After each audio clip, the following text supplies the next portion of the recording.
Of course I want to hear it. Tell me. Rost never committed any crime. He was an outcast by choice. What? What do you mean?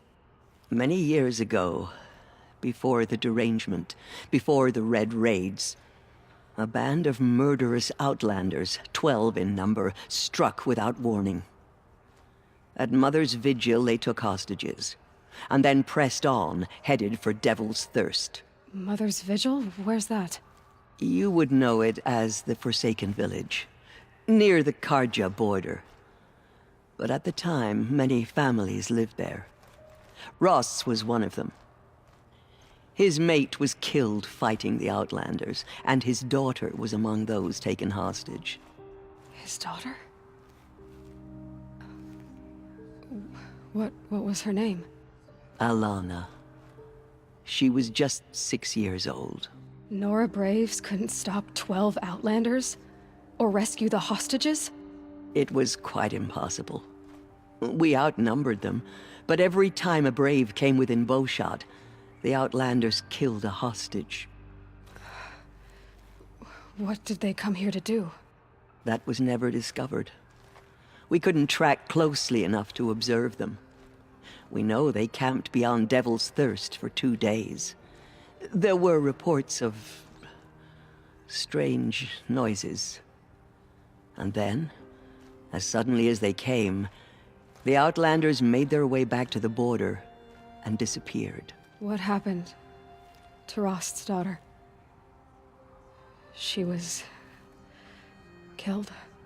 Rost was one of the Braves who tracked the Outlanders, keeping his distance. There were 6 hostages still alive when they reached the border, Alana among them. Rather than release them, the Outlanders slit their throats and left the corpses just across the border, mocking us. Why? Cruelty. They knew the faithful Nora would not leave the sacred land to collect the bodies, let alone pursue them. They thought themselves safe from our vengeance. Are you saying that Rost went after them? That he became an exile? No. Rost was beside himself with grief, but even so, he would never have broken taboo. Then what did he do? He called upon the most terrible and secret rite of the Nora tribe. He begged to be made a Death Seeker. A Death Seeker? What is that? One who dies to go seeking, and in seeking, brings death to others. The ritual drags the spirit from one's body, releasing it to All Mother's care. The heart beats, the mind thinks, but the spirit has moved on. I don't understand. Rost went after the Outlanders, but his spirit never left. It remained here with All Mother. He gathered the bodies of the slain and returned them. And then he set out in pursuit, not as an exile, but a weapon of vengeance. A barbed arrow shot from a bow, never to return. But Rost did return. Yes. A full year later, and terribly wounded. He collapsed at the border of the sacred land. A hunting party came upon him. He was delirious, in agony. By law, he should have died where he lay. But one of the hunters broke taboo, and reaching across the border, she dragged him to our side. Who was she? A brave who'd lost a mate and 2 sons to the very Outlanders that Rost pursued. So Rost never finished his mission. To the contrary, he killed all 12. Tracked them to disparate places the world over, he said. Meridian, Ban-Ur, the Claim, Utaru Land, further even, into the Forbidden West. The last he killed nearly got the best of him. Wounded, he stumbled and crawled back to us, hoping to die as close to the sacred land as he could. He never expected nor asked to be dragged across the border and nursed back to health. That was done to him, leaving us, the matriarchs, in a difficult position. Why couldn't you just welcome him back? Rost had been made a Death Seeker, Aloy. He no longer had any place among the tribe. By law, he should have been driven back out. But we couldn't bring ourselves to do that, so we offered a compromise. You made him an outcast. Yes. We offered to do so on the condition he never speak to anyone of this exception. After all he did, all he suffered, to be declared an outcast was his reward. Rost was overjoyed. He never expected to live another day in the sacred land, let alone the embrace, so close to the goddess. He resolved to spend the rest of his days in solitude, and was happy to do so. But then you found me, and gave me to him. Yes. Another compromise. The matriarchs feared you, and would not let you be raised by the tribe. And so we turned to Rost. I knew that he would take care of you, bring you up, teach you to worship All-Mother and respect the ways of the tribe. He certainly tried anyway. You took a man who'd lost his daughter and made him raise an infant girl? Doesn't that strike you as callous? I'm inclined to think the course of events has shown the wisdom of our choice.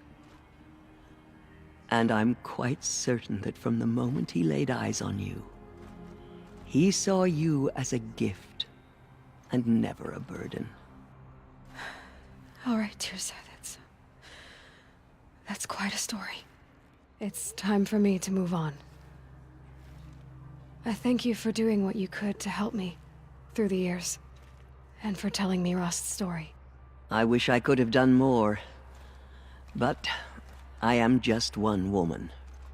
As am I. No need to sell ourselves short. Oh, thank you, Aloy. I will pray for you. Okay, I guess it can't hurt. They slaughtered our tribespeople and thought us...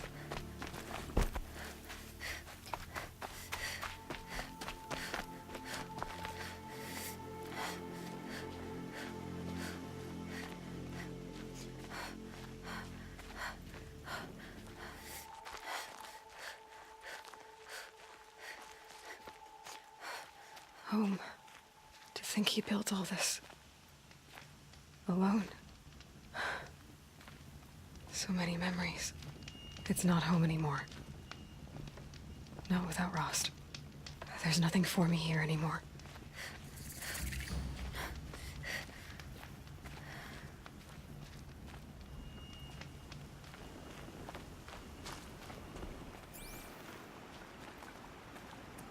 Hi, Rost. I'll just take this off. Don't want him listening in.